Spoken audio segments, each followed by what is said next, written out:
Good morning, everyone, and welcome. My name is Alexandra Chyczij, and I'm the Executive Director of the Canadian Corporate Counsel Association. It's my pleasure to welcome you to this special presentation by the CCCA in partnership with Mondaq and sponsored by RICO Canada. Many thanks to RICO for enabling us to further amplify the findings from our last survey into the state of the Canadian in-house legal profession. We are pleased to present our second annual in-house counsel report, which would not have been possible without our partners and without the participation of over 670 in-house counsel across the country and from all sectors. We are also grateful to our advisors, Fernando Garcia, Steve Smythe, and Margot Spence, who guided our work and provided invaluable advice to help make this report meaningful and helpful to you in your day-to-day practice. It's now my pleasure to introduce our presenters, Christine Staley, the Director of Professional Development for the CCCA, and Tim Harty, the CEO of Mondaq. They will lead you through the findings of this report. There will be time for questions, which can be submitted using the questions pane on the control panel. We ask that you send your questions privately to the organizers only. We'll address as many of your questions as possible during the Q&A session towards the end of today's webinar. And after the presentation, you'll receive a link where you can access the full 2023 Canadian In-House Counsel report. I now turn it over to Christine to begin today's presentation.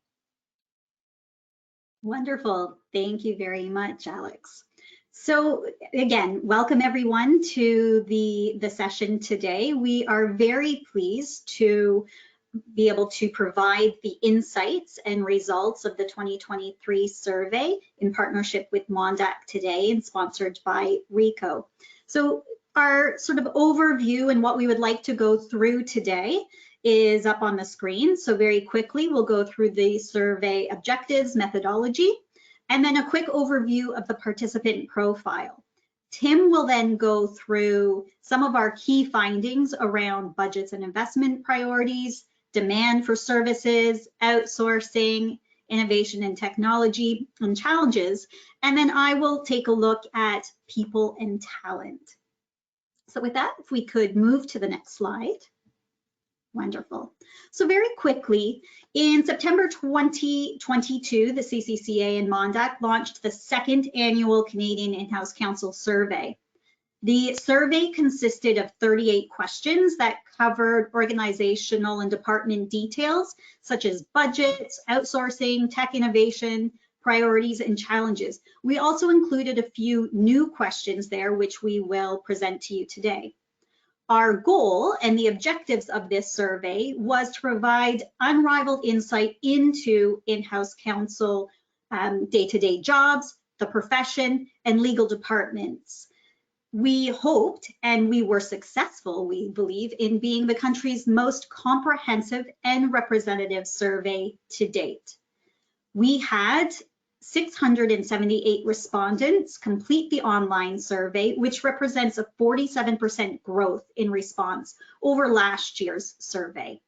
We're also very pleased to say that we had over 400 people answer the voluntary self-identification questions, which also provides us with a lot of insight and information that we can use to move forward. And finally, as noted by Alex at the beginning, we were privileged to work with a great group of senior in-house counsel who provided insight, review, and some commentary and feedback on our survey to make sure it was the most relevant material that we could present to you today. So moving to the next slide, just a little bit about the participant profile and the respondents that we received. So as expected, the majority of the responses came from Ontario, followed by British Columbia and Alberta very close behind. We also had a good representative showing from Quebec and the Prairie provinces. And then you'll also see Nova Scotia and a bit of a larger group of other. Similarly, we had a very good wide-reaching representation from specific job roles. So our largest group actually comes from the senior counsel and counsel group, sitting at 55%. Next, coming from our CLO GC and associate GC at about 32%. So we know we have a very good representation from the senior level up, and as you can see as well, from that mid-level and junior group as well. Finally, if we go to the next slide, we also had great representation from organizational type. 52% of respondents came from the corporate sector and 43% from the public sector, which again really did make sense and resonate with the CCCA, as that does reflect what our overall membership looks like as well. So we were very happy to see that that was the profile represented in our survey. To break that down just a bit further, within the corporate sector, 28% of the respondents came from public companies, 24% from private. And within the public sector, 34% government, 9% nonprofit, and the remainder sitting in that other category. And then finally, you'll see here a slide which shows organization by size of employees. The majority coming from that group of 1,000 to 5,000 employee group. And we're very happy to say as well that the respondents come from all key industries and organizations we would expect to see across Canada. The next slide. Perfect. Thank you, Christine.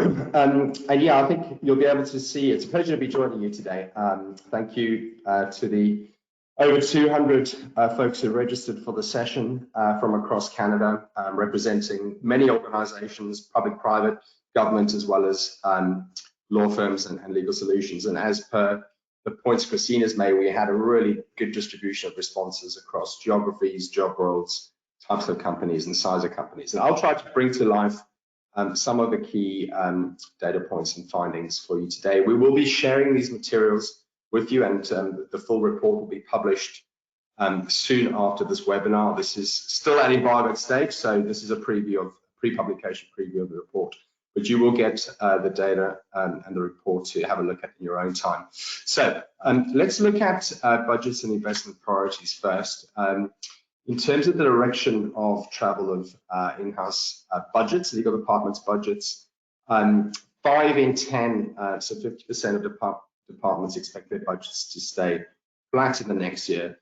Then you can see there's really strong net growth in budgets. So 40% of in-house departments expect their budgets to grow. That is up from 33% the last time we ran the survey in 2021.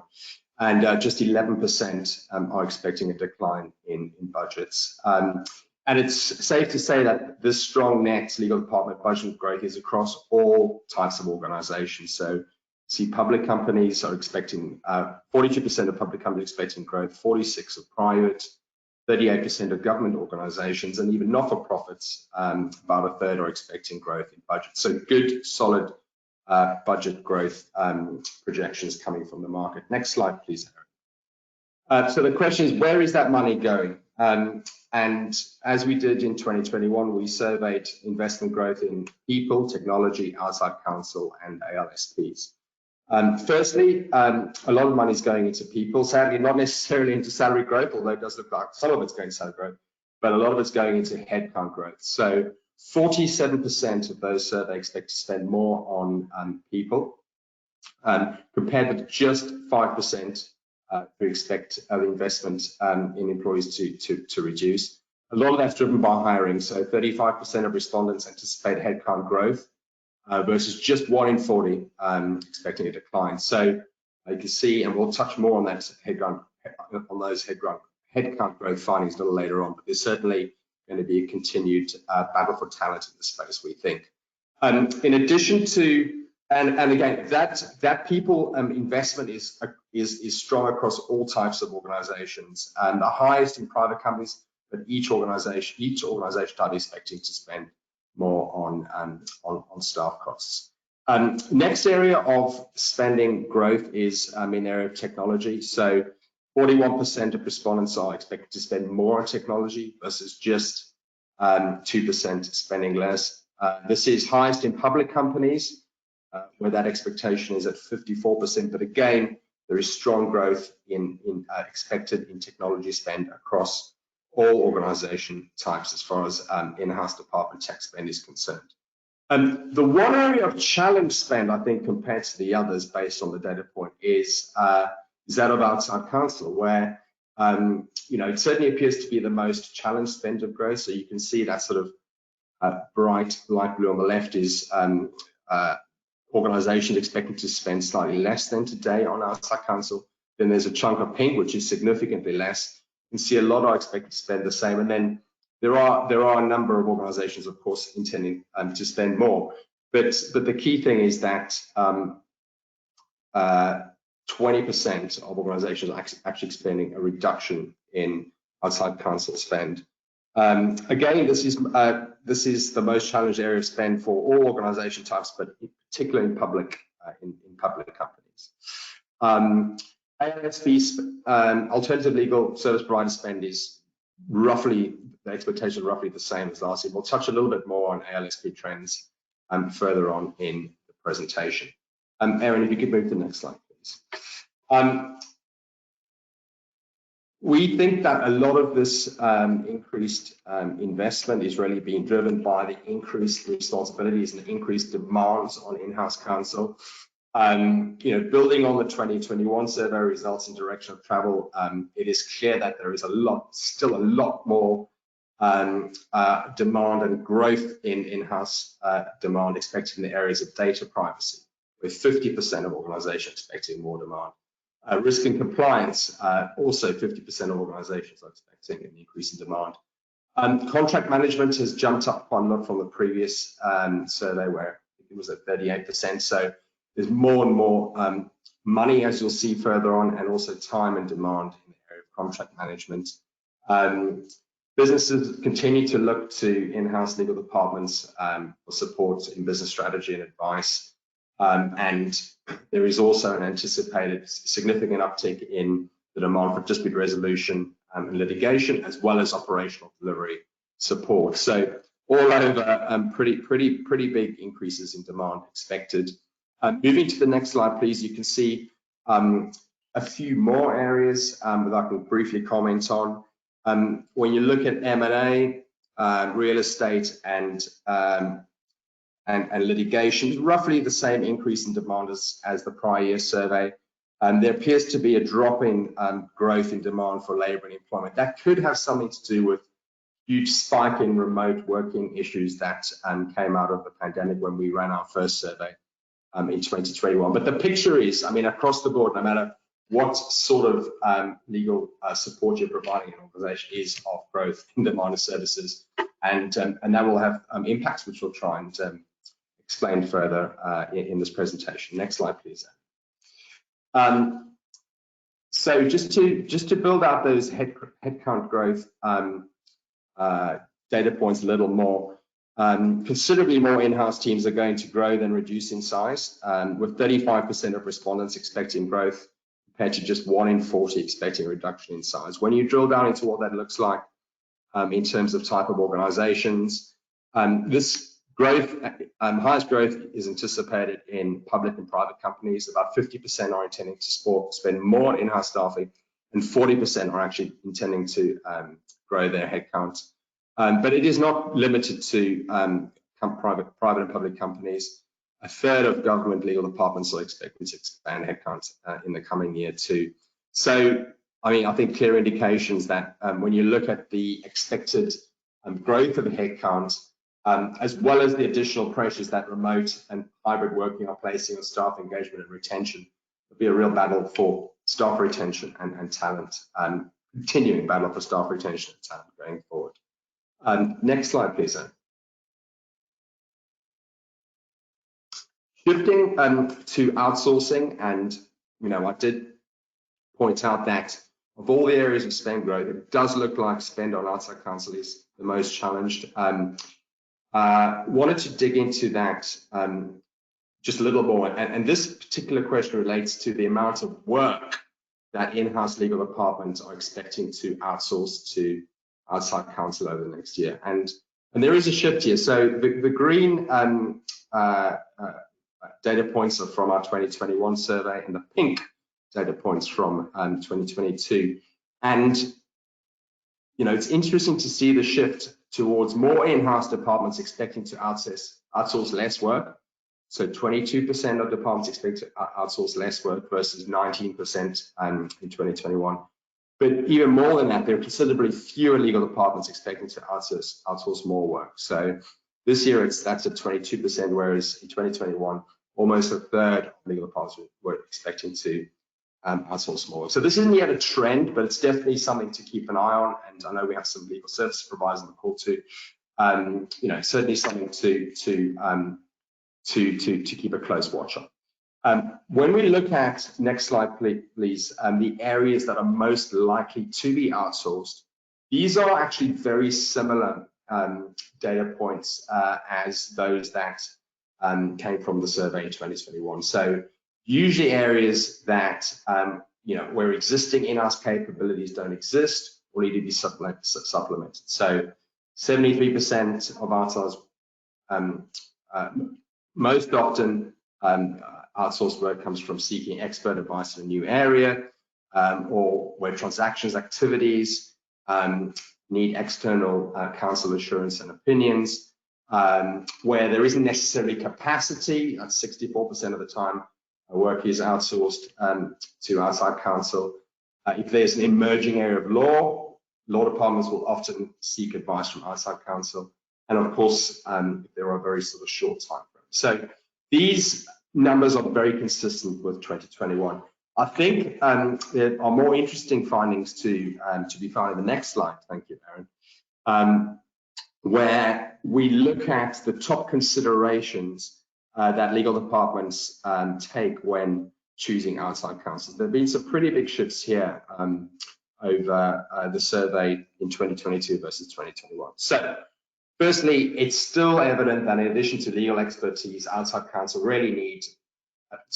legal departments really need their outside counsel to understand their organizations and their business requirements.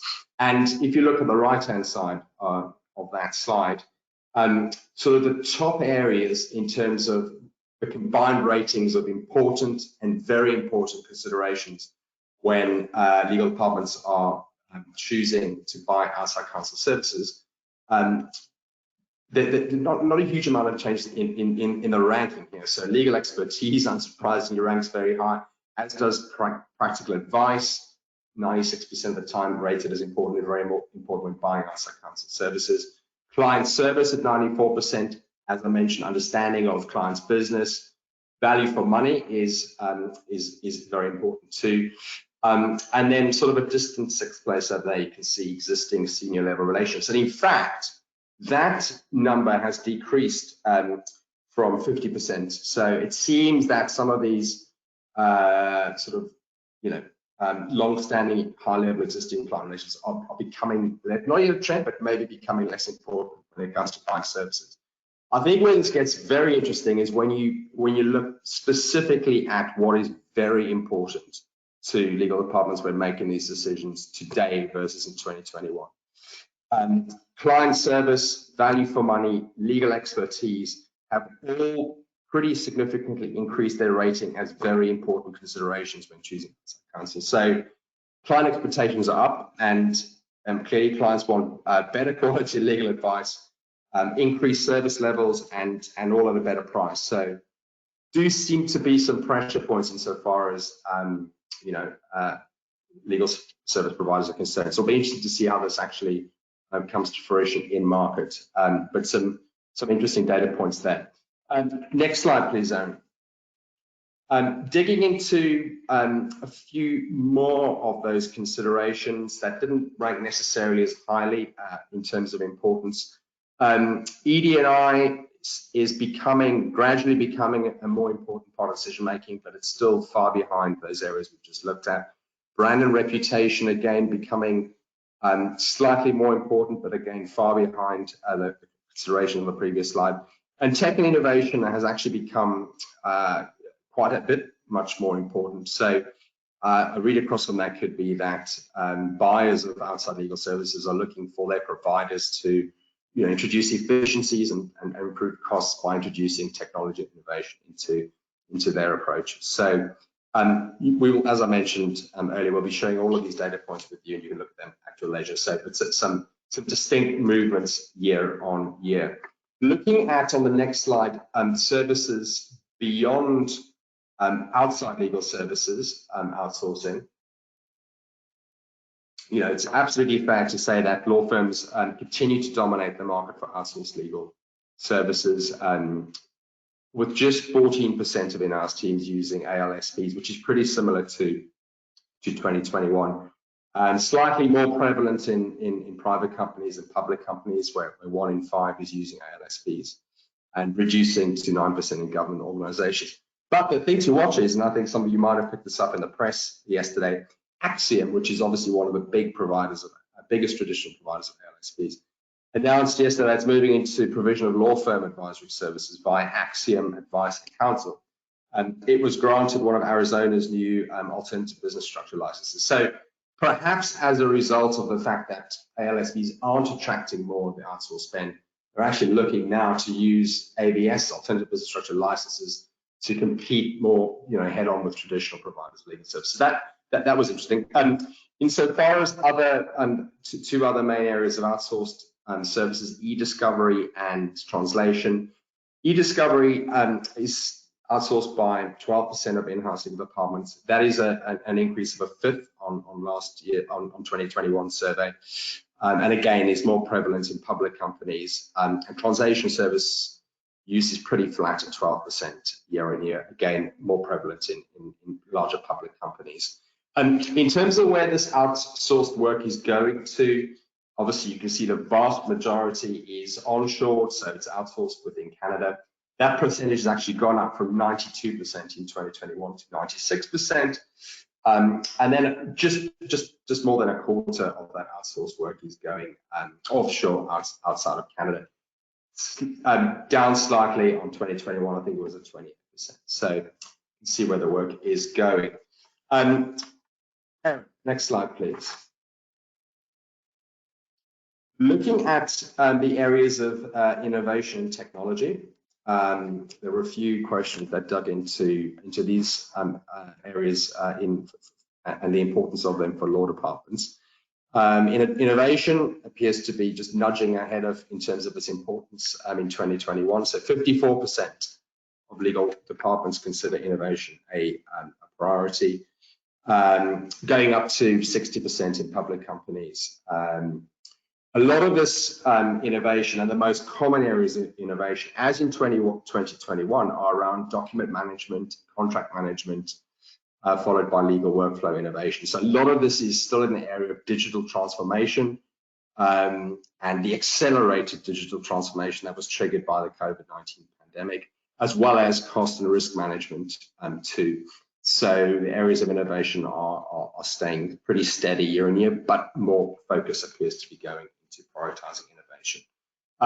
On the next slide, where we look at technology, there's been a really interesting uptick here. So, I could say a marked increase in the number of law departments treating investments in legal department technology as a priority. So in 2021, 39% of legal departments treated technology investment as a priority. That is up to 45%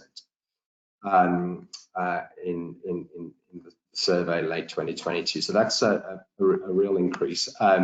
Public companies appear to be driving quite a bit of that. So 55% of public companies deem technology investment to be a priority, up from 47% in 2021. But you can see there that government organizations as well as private companies also see technology investment as a priority. And you can actually see that playing out in terms of investment. So when asked whether organizations were going to invest more in specific types of technologies, the top 4 technology groupings that are going to see more investment are document management, data privacy management, both just under 40%, contract lifecycle management, and workflow management. So you can see some of the areas that are being prioritized for innovation are also areas that are being prioritized for tech spend. There's often a coming together of innovation and technology. And when you dig into a few more areas of technology spend on the next slide, I can point out that just a few other sort of year-on-year trends. So e-discovery, well, firstly, those areas we just looked at, the vast majority on the previous slide, the vast majority of organizations invest in those areas, and those are the areas that are also going to see most growth. There are a number of other key areas of technology investment. E-discovery staying roughly steady year on year. There's expected net growth increase in spend on contract automation, so that fits together with the contract management aspect. It looks like e-signature spend topped in 2021, which makes a lot of sense because remote work will have really fueled the acceleration in e-signature investment. That seems to that maxed by the looks of it in 2021.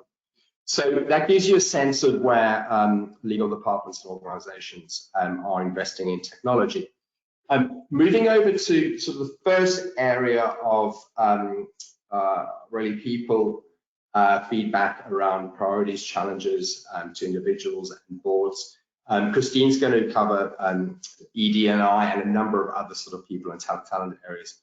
But I'll just briefly hit some headlines insofar as the priorities and challenges within Canada's legal departments today. So,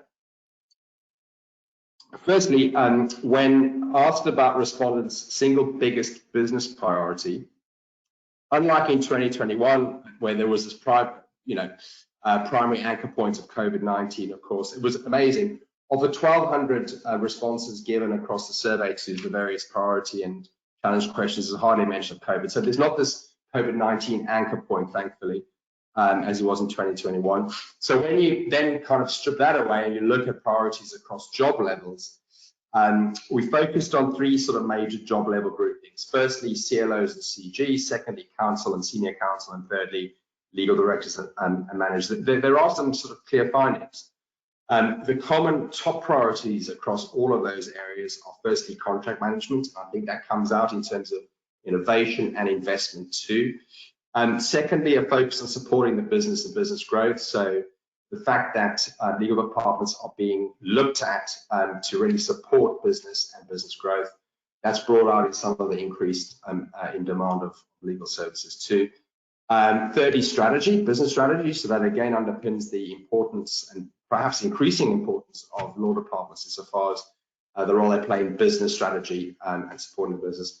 And finally, unsurprisingly, providing legal services. When you look at sort of job grouping specifically, again, probably to be expected, CLOs and GCs are more often called out data privacy and transactional work as a priority, whereas counsel, senior counsel, and legal directors and managers more often called out the focus on legal business operations, processes, and efficiencies. So there's some information on top priorities. Challenges are numerous, and you'll see that actually play out in some of the data points that Christine presents later. But starting with the greatest challenges for the board, if you move to the next slide, please, Aaron. So from the perspective of biggest legal challenges boards are expected to face, again, these no longer relate to COVID-19, instead are spread across a wide range of challenges. It can be grouped into regulatory and compliance management, which includes privacy, ESG, and environment. Firstly, secondly, into financial, economic, and recessionary challenges, which is unsurprising given some of the inflationary and economic headwinds we're facing in Canada and globally. Thirdly, acquisitions and litigation, and that transactional aspect may well be supplanted by litigation going forward, but both of them at the moment are very important. And finally, people matters. You can see employee retention on that slide of most common challenges mentioned for the board. So the board level, that is a major concern for organizations. And clearly boards have a lot of legal challenges to contend with, right? And our read across is that therefore the impact and importance of legal departments and in-house counsel and businesses will continue to to increase. In terms of individual challenges, these were very much spread across literally dozens and dozens of challenges, which is why we haven't actually got a word cloud, because you can't represent them well in a word cloud. One thing that did come out very strongly across different job roles and organizations was an increasing demand and volume of work. So that is prevalent as a big challenge, which is most pronounced for counsel and senior counsel. And the remaining biggest legal challenges facing Canadian in-house counsel are much more distributed this year. So some of those common challenges are risk and compliance, litigation, privacy, staff retention, and yeah, and when you're looking at CLOs and GCs, much more likely than in other roles, litigation are seen as the single biggest legal challenge. So a huge amount of challenges facing both boards and individuals within legal departments. And on that note, it's a pretty nice segue, I think, into Christine's area of people and talent. So over to you, Christine. Perfect, thank you. So the next few topics we're going to look at specifically focus on people and talent. And I think, you know, this is extremely important and should be noted by those who are currently managing a team that are looking to recruit and retain their team. And there's some very important, I think, insights and possible trends that we are, perhaps not trends yet, but things that we should be looking at to see how they play out in the future years. So starting here on this slide, looking at equality, diversity, and inclusion, ED&I continues to be a focus for organizations, which is great to see. However, the survey indicates that while a number of the respondents reporting that it's not a priority has decreased from last year, there's still a very large number of organizations out there that are not seeing ED&I as a priority. And we'll look at where those areas are most significant. But really, I think this is one area that the in-house counsel community can look at. Is there's great opportunity for improvement, for development, and some real advances here. So digging in a little bit deeper, in our survey this year, 35% of respondents stated that ED&I was not a priority. So as I said, this is down from last year, which was at 38%. This is more widely reported as not being a priority by senior members of legal departments. This is quite concerning, as the survey indicates 1 in 4 of our senior leaders are noting that it's not a priority. These are people obviously who have and sit in powers of possible influence that can make some of these decisions and shape what the legal department looks like. So definitely there is room for improvement and room for our in-house leaders in Canada to start to look at how they can make this a priority in Canada. Digging in a little bit deeper into just that stat specifically, we see a few obvious discrepancies. So geographically, there's a huge variance in where and who keeps ED&I as a priority. So 71% of respondents from Ontario indicated it was a priority. Coming down to our low end, 48% indicated it was a priority in Manitoba. So as you can see, there's a wide range there from 71 to 48. This may be explained somewhat, not just by geography, but in terms of legal department size. So we also saw a huge discrepancy in priority in terms of department size. The highest negative rate came from the smaller departments, meaning 30 staff members or under. So again, this could be an area for improvement to look at how those in certain geographic locations or in smaller departments might be able to bring ED&I processes into their organizations. So next slide. So looking at some of the demographics, as I said, we had a great response to the voluntary self-identification questions, but it does indicate, again, just following up on the last slide, we have a long way to go within the profession as a whole to ensure that our profession is diverse. So we've seen from the results that in terms of binary gender and age, we have great diversity. And you'll see there we are sitting at about 60% female and just under that 45% male. So we are seeing some diversity in those binary categories. Where we are seeing a less diverse perspective is within race and ethnicity categories. And you'll see here 80% of those who did provide information identify as Caucasian. Next slide. So with all of that as a bit of a background, a couple specific areas that we looked at. One here is remote and hybrid working. This was actually a new section that we added for this year. It was not present last year, so this is new data for us and something for us to watch going forward to see if it continues. But it did present some actually pretty surprising numbers when we first took a look at the results here. So 87% of in-house counsel are operating in a hybrid model, and an astounding 27% have no in-person days in the office at all. So almost 1 in 3 of our colleagues are not going into the office at all, which to be honest, I found quite shocking. So again, we'll have to see if that is a trend that continues. One of the things that we were able to break down was that the number of days mandated for people to be in the office seems to go down, or fewer days are mandated, the larger the organization. So again, we'll see how this plays out.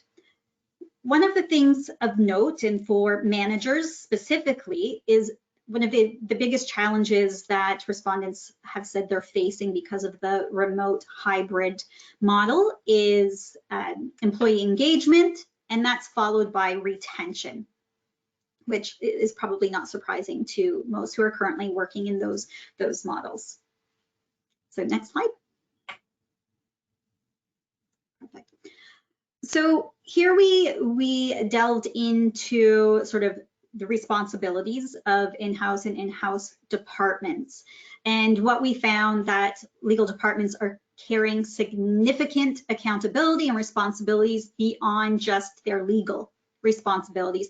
Again, probably no surprise for all of the in-house counsel on the line right now. So what the responses indicate is that 45% have said that they are responsible for compliance, and 1 in 4 responsible for, 45% have said responsible for compliance, and 1 in 4 responsible for investigations and ethics. So a significant amount and number of people are shifting a lot of their focus to these areas. The one piece that I did want to pull out is that 11% have said that they are now responsible for ESG. Although for some that might seem like a smaller number, it is up quite significantly. It's from last year, it's up by 1/3 since 2021, signaling that this is definitely something to watch going forward. And perhaps we should be expecting that these numbers will continue to rise, and we'll see in our survey next year. So continuing to the next slide. Perfect. So we asked a number of questions relating to work-related stress and anxiety. And again, this provided some astonishing numbers.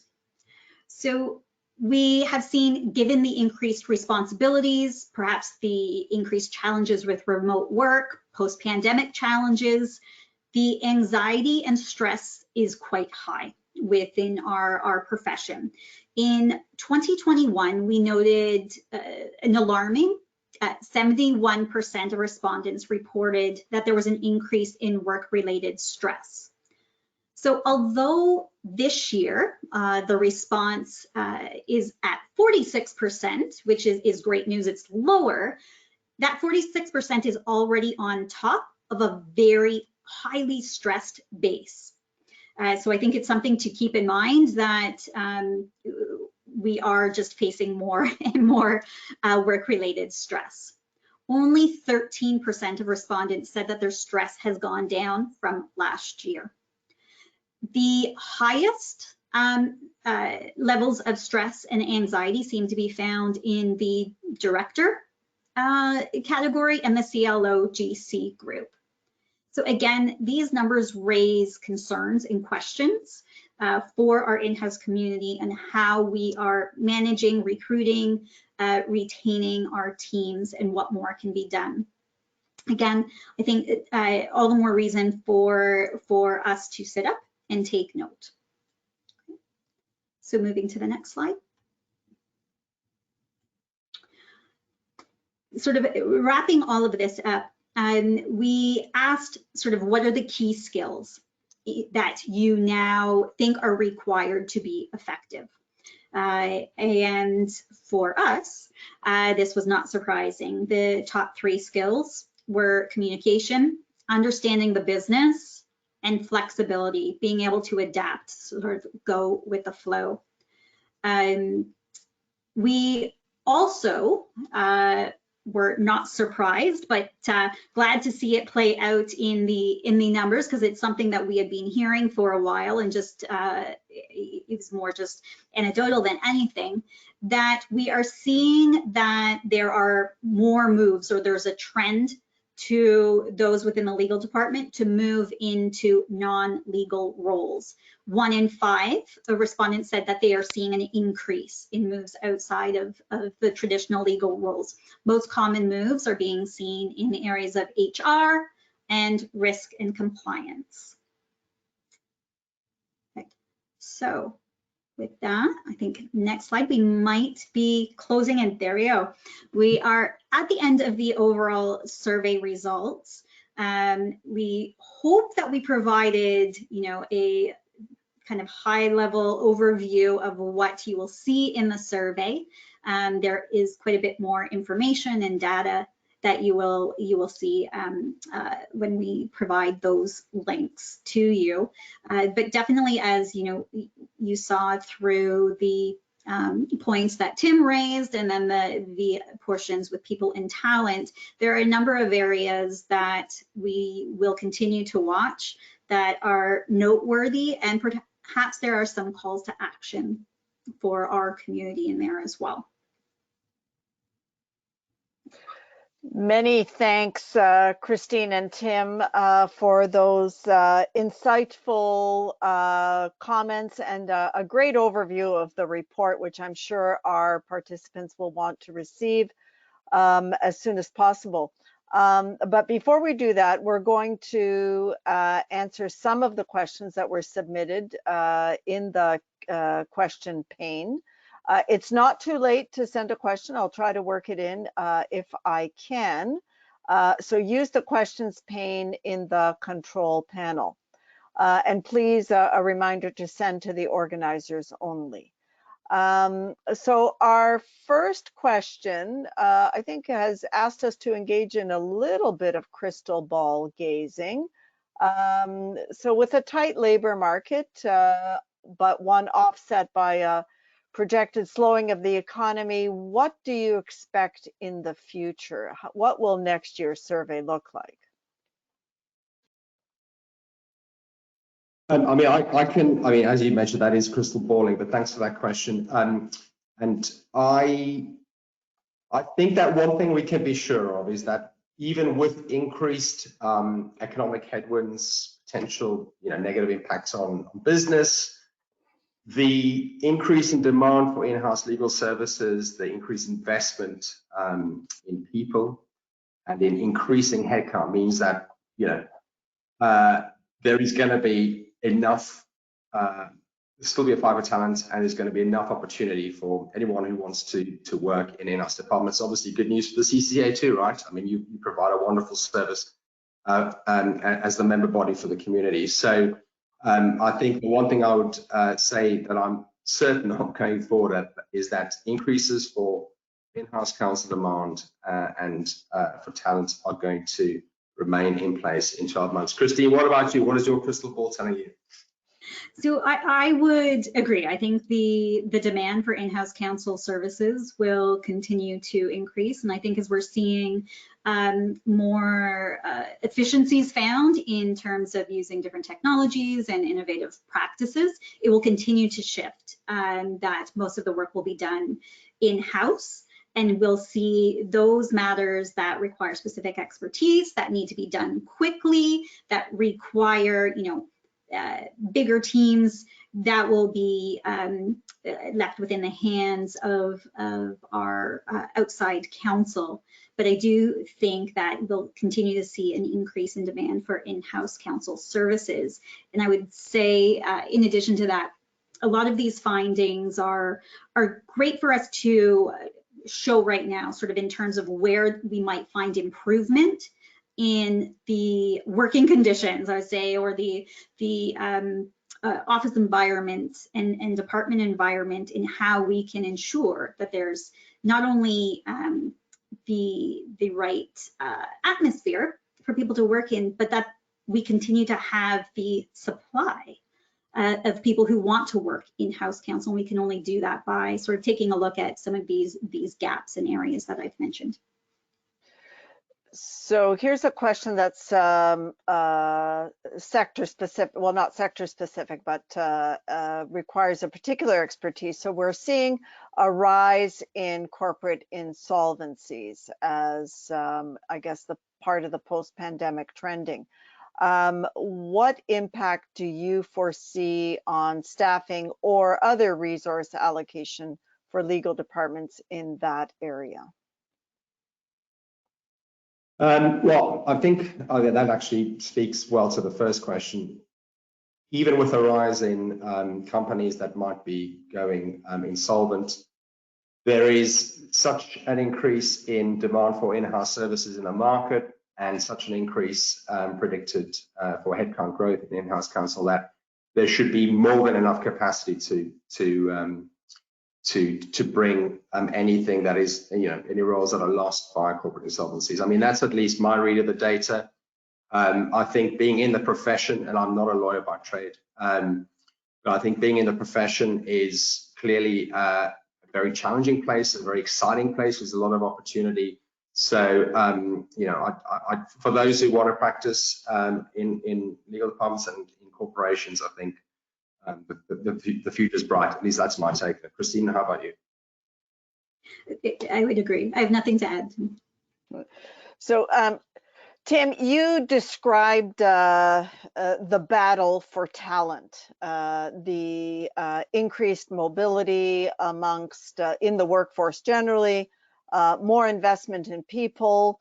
What suggestions can you offer to in-house counsel on how to maximize their competitiveness in that kind of labor market? Well, I mean, I guess I can give just some of my own views on, again, the marketability of talent in the space. I mean, the reality is that there are numerous data points coming at us via areas of investment, via staffing increases, but also by the sort of increased importance of law and the legal department for firms, and so far as supporting business strategy, supporting the business growth.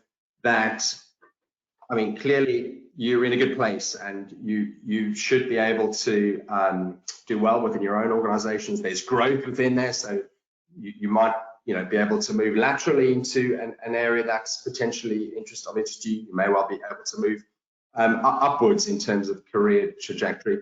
There are also, a lot of people moving from within law departments into the business side of organizations. So there's opportunity there too. So, I mean, my read is there's opportunity everywhere, lateral, upwards, outside of law into the business. So it's a case of having a clear plan, for yourself, your career, hopefully supported by people within your organization. But what I'd say on top of that is, none of that really matters if your mental health and work-related stress and anxiety is off the chart. So you've got to look after that aspect too. And as Christina's mentioned, organizations need to be doing more and more to support their legal staff's well-being. So the two go hand in hand. More upside than downside, I'd say. It would be my take on it, Alex. And perhaps I might jump in just with a little plug for the CCCA, just for those who are looking at or interested in taking on more of those business roles, those leadership and strategic roles, or taking advantage of, perhaps a trend, we'll see, in moving to the HR executive level positions. The CCCA does provide a lot of education, a lot of programming and content specifically around business skills. So those skills that you wouldn't have learned in law school, that you didn't hone at a law firm.